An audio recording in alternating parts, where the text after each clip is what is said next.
We are back better than ever, ready to kick off episode 155 of the far middle. Not the far left, not the far right. No, in that place that today has become the field of the few and the brave and the free thinkers. The middle is in the far middle. Nick DeUlius here is your host, and I'm always thrilled to be so. As our session starts and kicks off, let's pay our respects to Holocaust Remembrance Day, which was a couple of days prior to the release date for episode 155. Now, this wasn't the first genocide that human history has encountered, and it won't be the last genocide, unfortunately. But all those affected victims of that atrocity deserve the respect that remembrance elevates. The ability and degree of humans to harm other humans, it's one of those attributes that make us unique in the animal kingdom, badly unique.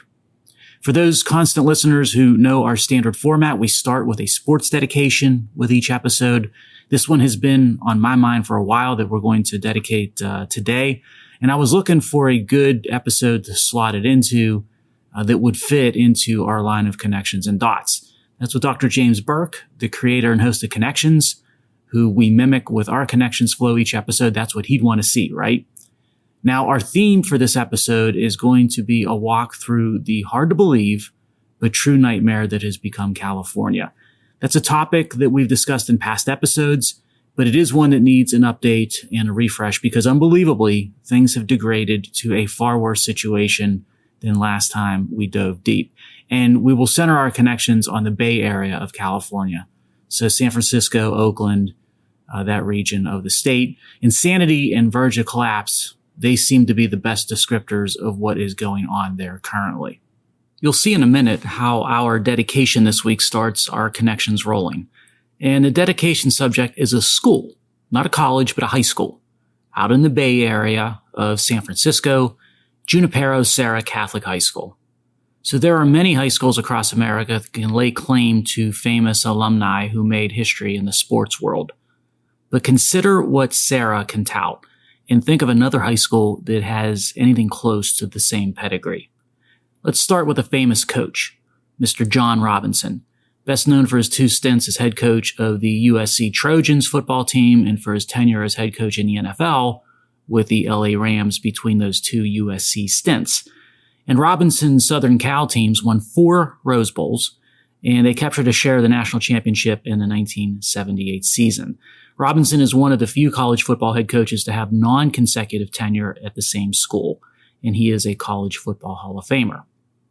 Serra's alumni also excelled in coaching and managing in Major League Baseball because Jim Fregosi is an alumnus. Now, Robinson and Fregosi are a nice sort of pair of impressive, but now it gets crazy impressive with 3 people from Serra that came after those 2. 2 being Super Bowl MVPs, 1 being an all-time home run king, 1 in the Pro Football Hall of Fame, 1 who will soon be in the Pro Football Hall of Fame, and 1 who should be in the Baseball Hall of Fame based on statistics, but is on the outside looking in due to steroid controversy. Now, who are they? You might have already guessed some of these 3. First, Lynn Swann. Swann went to Serra, and perhaps one of the greatest highlight reels for a single Super Bowl ever with his acrobatic catches against Dallas during the Steelers' dynastic run, Hall of Famer. Tom Brady, he attended Serra for high school, who many consider, of course, the greatest quarterback in the history of the NFL. Brady's got more rings than fingers, it seems. And then there's Barry Bonds, who also attended Serra when his pro baseball star father, Bobby, was playing for the Giants. And do you know who Barry Bonds' godfather is? It's Willie Mays. And do you know who a distant cousin of Barry and Bobby Bonds is? Reggie Jackson. Now that's an unbelievable lineup of athletic alumni. Home run king, greatest QB ever, acrobat Hall of Famer, Rose Bowl coaching master. Yes, episode 155 is dedicated to whatever is in the water out there in Northern California and at Junípero Serra High School. What a legendary roster. Let's jump from the athletic legacy of Serra High School in the Bay Area to the ranking of San Francisco when it comes to the healthiest cities in the United States. I came across a story, actually a slew of stories, as the results of a study by an outfit were published recently in early April, where a firm ranked the healthiest cities in the United States. And surprisingly, San Francisco came in at number 1. Now, why was that surprising? Well, it's been well documented that San Francisco and the Bay Area, they have seen much better days than what they are experiencing today, particularly when it comes to the quality of life of residents. Crime's a major issue, homelessness is out of control, the streets are filthy and littered with everything from trash to used needles to human feces to urine, and walking a block in San Francisco can be a hazardous endeavor these days, which is perhaps the biggest reason why San Francisco is experiencing an exodus of people who are looking for a tolerable level of quality of life.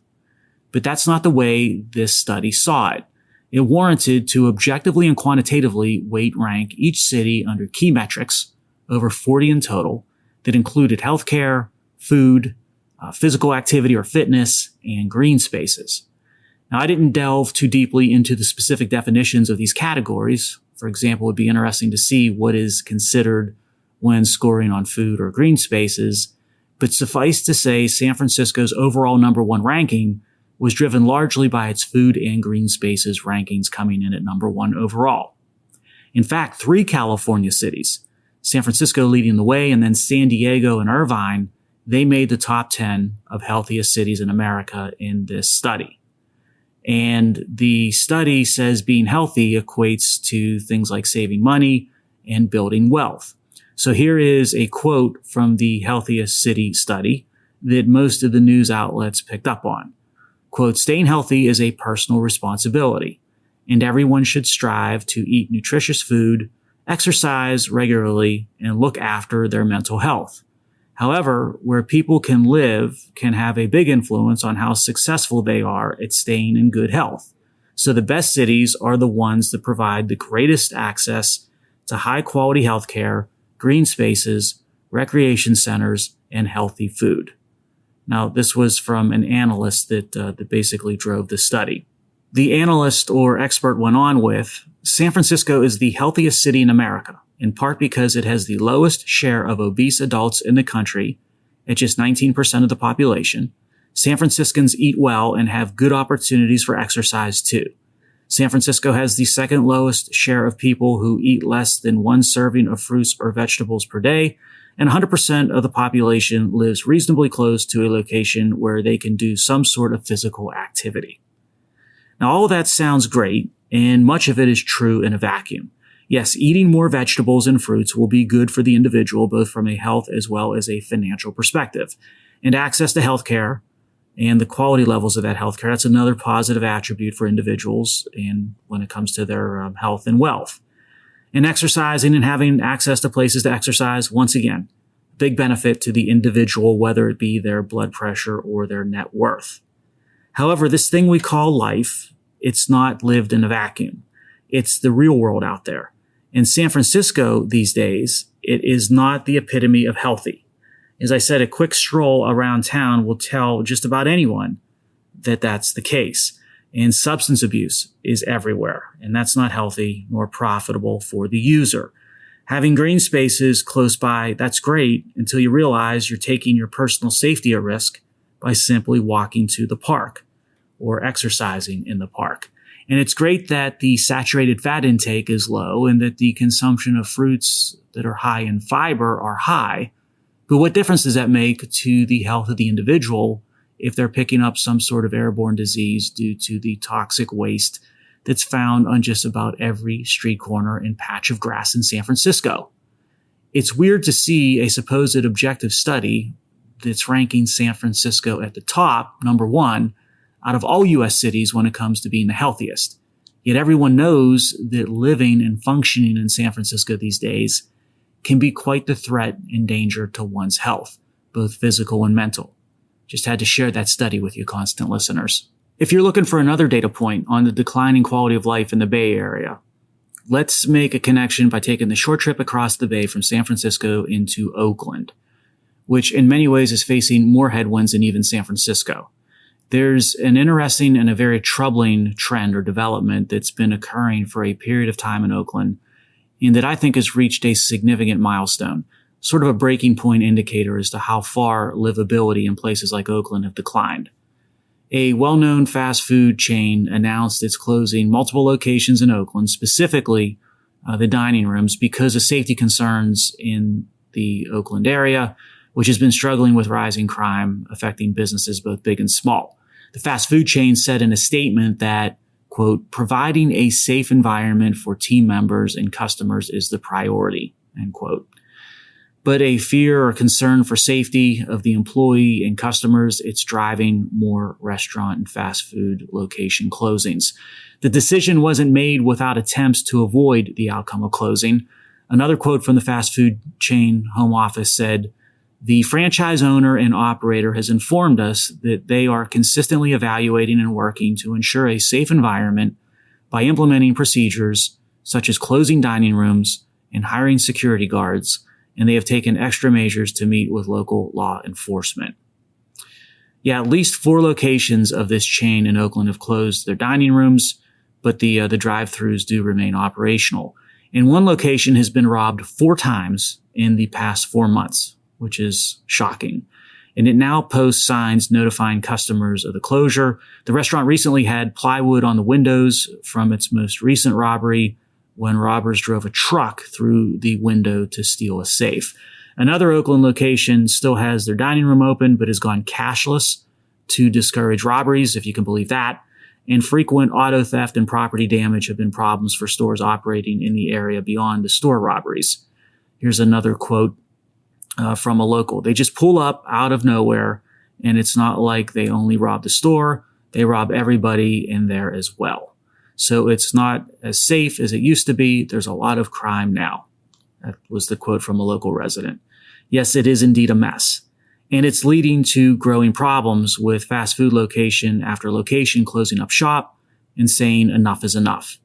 Another famous fast food chain is set to close its Oakland location, and this would be the first time ever that this iconic chain permanently closed the location.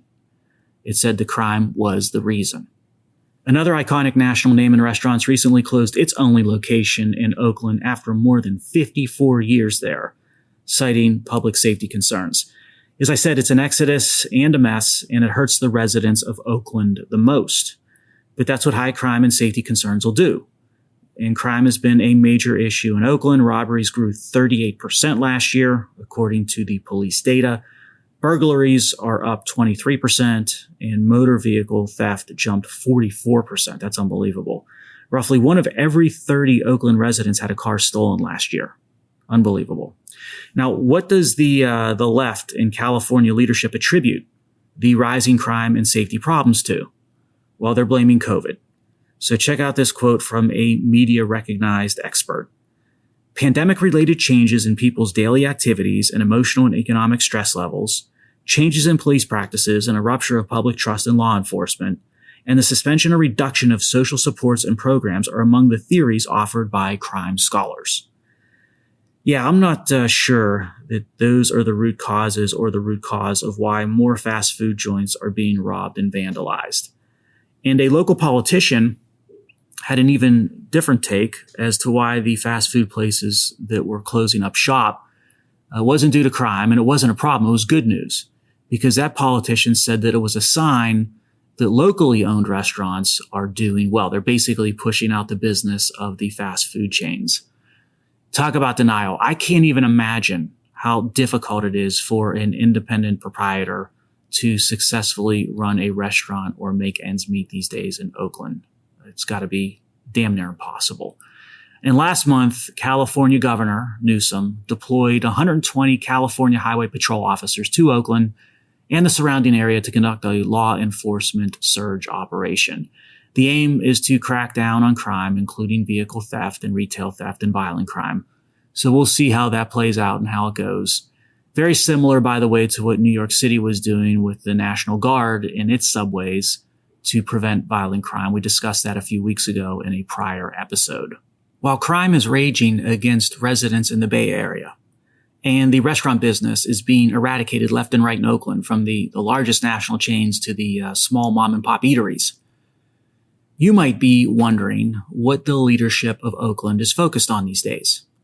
And the answer is covered in our next connection, and it's going to potentially infuriate you. I'm warning you, because where city officials have chosen to come down hard on, has made national news for good reason. In the "you can't make this up" category, which has been, by the way, an unofficial Far Middle feature the past 3 years, Oakland officials are going after a 102-year-old wheelchair-bound man after he was unable to remove graffiti painted all over his home. Now, the city was threatening to fine him thousands of dollars if the graffiti was not painted over. And of course, the 102-year-old wheelchair-bound man didn't tag his own property. It was vandalized with the graffiti by somebody else. And his name is Mr. Silva. He was facing warnings of an $1,100 fine that went along with the warnings if he didn't clean up the graffiti that vandals repeatedly covered his house with. Now, this is what happens when the left runs society and government. The absurd becomes normal. So now Mr. Silva, who's paid taxes in Oakland for over 80 years, this is the thanks that he gets. He's facing threats of an $1,100 fine from the city of Oakland for graffiti. Violation citation demanded that the paint be removed in a few days, and worse yet, an additional fine would be added for each failed inspection in the future. Nice. Mr. Silva's daughter-in-law, she was pretty upset. She said, "It's so absurd. It's like a joke. If you drive around the city and see the graffiti everywhere, it's just, I don't know what to say." Yeah, I don't know what to say either. This isn't his first ordeal with graffiti, by the way. In his younger years, Mr. Silva painted over the graffiti time and time again. He was a contractor and would paint over it, but now he's in a wheelchair and he's going to be 103 years old. Check out this quote from my new hero. "I'll be 103 in 2 months or so. That slowed it up a little bit, you know." So Mr. Silva, he ended up asking his 70-year-old son to help paint over the graffiti. And his son said, "It's hard to keep up with it because as soon as we get it painted, it's going to be graffitied on again and it won't last." The Silva family, they own a small commercial business in Oakland. It's been broken into 3 times in the last year, just like the restaurants we covered in the prior connection. During one break-in, the younger 70-year-old Silva caught a person inside the shop. He called 911 and was promptly put on hold. Silva Jr. equipped, so it's hard to understand where our tax dollars are going. They can't answer 911, but they can come out and hassle you about a fence. Oakland has to change. The system is not working. Right on, Mr. Silva. By the way, consider that just up the road from the Silva's home, a large utility box is also covered in 6 different kinds of graffiti.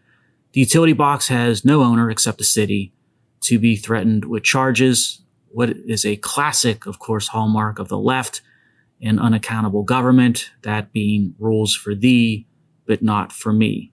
A textbook case right there in play in Oakland. Well, maybe we're being a little too tough on the Bay Area. So let's jump to our next connection where we try to give an opportunity for the Bay Area to redeem itself, as in maybe the reason the plummeting quality of life and crime surge problems are present is that the leaders of the Bay Area, they're focused and spending all their time on making sure kids in the Bay Area school districts are being educated. Well, I've got some bad news, constant listeners, because that's far from the case. Allow me to illustrate with an example. There's an elementary school in the Bay Area that spent $250,000 in federal aid that was supposed to go toward boosting student math and reading scores, and that instead, this money was spent on a program that was tagged as woke kindergarten. Now, the program had a website, and the website defines the program as a global abolitionist early childhood ecosystem and visionary creative portal. I have no idea what that means. The program teaches slogans. Eradicate borders is one of the favorites. And the program refers to students as comrades. And it presents a word of the day. And an example of a word of the day would be abolish. Now, I assure you, I'm not making this up. It's happened. It's happening. And with your tax dollars, mind you. You might find it shocking, but the program didn't end up helping students score better on math and reading tests. In fact, after 2 years of the program, testing scores declined. I know that's shocking. The Bay Area Elementary School eventually came to its senses and discontinued the program after a couple of years. But the program lives on because teachers at a Brooklyn, New York elementary school, they've taken up the program to teach third graders. Wow. And to put this travesty in perspective, consider that the overall Oakland Unified School District's test results for 2023 showed only a third of students met or exceeded the state standard in English, which means 2 out of 3 students did not. In math for 2023, only 1 out of 4, 25% of students met or exceeded the state standard, with 3 out of 4 not meeting it.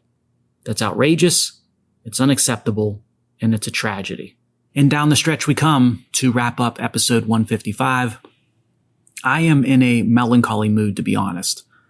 I have great affection for California, gone on record many times in prior episodes laying that out. It's one of those few places that I would ever consider living in besides Western Pennsylvania.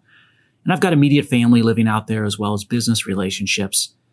Yes, the potential of California, it's always been to serve as the ideal for the rest of us. It used to epitomize so much of the positive of the American dream. But today, the reality of California is the truth of what happens when the left runs things and what it will bring to all of us eventually. And now California has degenerated into the poster child of the looming American nightmare. Anyone can see it and everybody does. That got me thinking on the topic of this final connection. As you know, I usually wrap up episodes with a musical or art or literary or cinematic note. California has been a cultural center of gravity in those arenas for decades. Now, what would some of my heroes think of the California of today? Let's start with John Steinbeck, who came up in the Monterey Peninsula area just south of the Bay Area. The guy who wrote of the quintessential California experience with his literary classic East of Eden. And also, by the way, Steinbeck, he was a bit left-leaning. How would he feel about what he would see today in California, heck, just outside his museum doors, which I've been to? Would it change his political or ideological persuasions? I think that it would. And I've always been an avid reader of Joan Didion, who in many ways was the voice of her generation when it came to all things California. If she appeared back on the scene today, I've got to think her essays would have a distinctively different vibe to them. On the music scene, there's more questions to ponder. Could the Mamas and Papas pen the hit California Dreaming today and not have listeners think it'd be a parody? Would the Beach Boys, their colorful image and creation of California as young, innocent in the future, would that be ridiculed as clueless if it were attempted today? How about that song by Scott McKenzie, the one-hit wonder, San Francisco? That was the hippies' theme song from the 60s, where he sang, "If you're going to San Francisco, be sure to wear some flowers in your hair." What would he write today? Be sure to have a gun in your hand? Or be sure to not park your car on the street? Or be sure to watch where you step? The only legitimately positive renditions of California today are the ones that are unachievable to 99% of us. I'm thinking of Miley Cyrus and her excellent song Malibu. Great imagery, but how many normal people can afford to set up a home and a life in Malibu? It's out of reach and not at all representative of California today. The songs that still can be objectively viewed as typical of California, they're the darker ones. Johnny Cash, who we discussed a bit last episode with his Folsom Prison Blues, or the Red Hot Chili Peppers telling stories of how people get eaten alive on California streets with songs like Danny California. What you realize is that California used to be presented by the songbook poet, actor, as the place to get to. Think of Led Zeppelin's Going to California. Yet today, the reality is that California has become a place to escape from. With everything that awesome place had going for it, how in the world did they ruin it? Well, as I have warned you for years now, never ever underestimate the capacity of the left to destroy. And Exhibit A is California. It's been great spending this time with you. I hope you have a great coming week. Talk to you soon.